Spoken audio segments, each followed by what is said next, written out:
cette perle du Maine en 3e place de votre classement, la voici. Juchée sur son plateau rocheux, situé à 35 km de Laval, Sainte-Suzanne domine la vallée de l'Erve depuis plus de 10 siècles. Cette cité médiévale, avec son bourg pittoresque, ses ruelles chargées d'histoire, est un des plus beaux villages de Mayenne. Juliette est une Suzannaise d'adoption. Il y a quelques années, elle a eu le coup de cœur pour cette ravissante bourgade. Mais difficile de ne pas tomber amoureuse de Sainte-Suzanne, de son authenticité, son patrimoine, ses maisons en pierre de taille, ses ruelles étroites, tout est bucolique, c'est vraiment très beau. Le cœur de la commune, c'est bien sûr le château qui, au fil des siècles, a protégé les Suzannais. Juliette retrouve Pascal, le gardien du donjon. Là, tu es devant un des monuments les plus anciens de Sainte-Suzanne, en tout cas le plus ancien intramuros dans la cité. Donc un donjon élevé au début du XIe siècle et qui a résisté à la fin du XIe siècle aux troupes de Guillaume le Conquérant pendant pratiquement 4 ans. Car la fierté de Sainte-Suzanne, c'est d'être la seule forteresse d'Europe à avoir tenu tête au terrible roi d'Angleterre. Et ce, grâce à son donjon, des murs de 3 mètres d'épaisseur et une situation géographique exceptionnelle. On a beau ne pas être très haut, on est à entre 15 et 20 mètres de hauteur, mais ça suffit amplement pour pouvoir surveiller les alentours, donc repérer une éventuelle troupe qui avancerait du château, hein, effectivement. Et puis on est sur des maçonneries très résistantes, toutes les conditions étaient réunies pour pouvoir résister effectivement aux troupes pendant plusieurs années. Et pour faire revivre l'histoire de la cité, les Suzannais organisent des visites guidées en costumes médiévaux pour les enfants. Allez, on va sur le rempart, voir si les ennemis nous attaquent.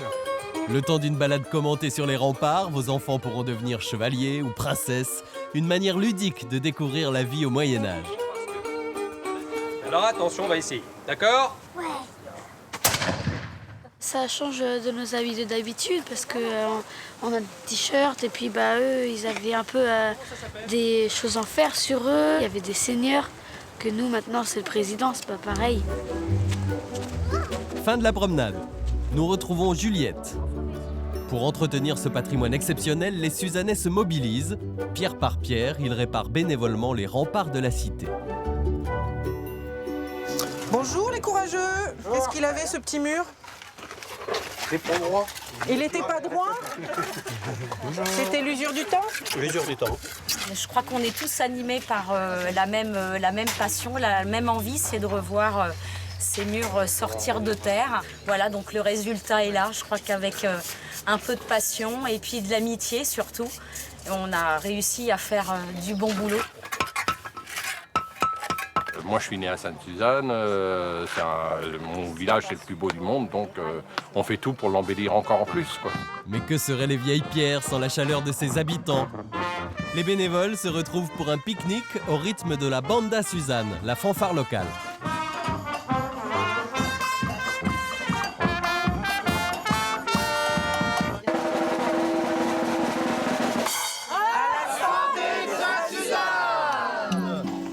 Bien loin du tumulte de la fanfare, on peut entendre résonner les sabots des chevaux de Stanislas et de ses enfants.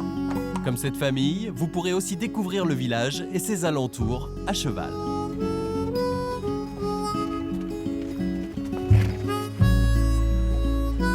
Bonsoir Monsieur Henri, bonsoir les enfants. Alors, vous rentrez de promenade?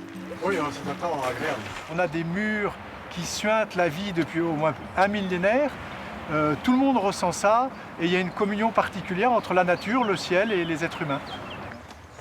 On se dit que ce lieu est absolument magique et que voilà, il est sans limite, l'horizon est infini et que c'est que du bonheur.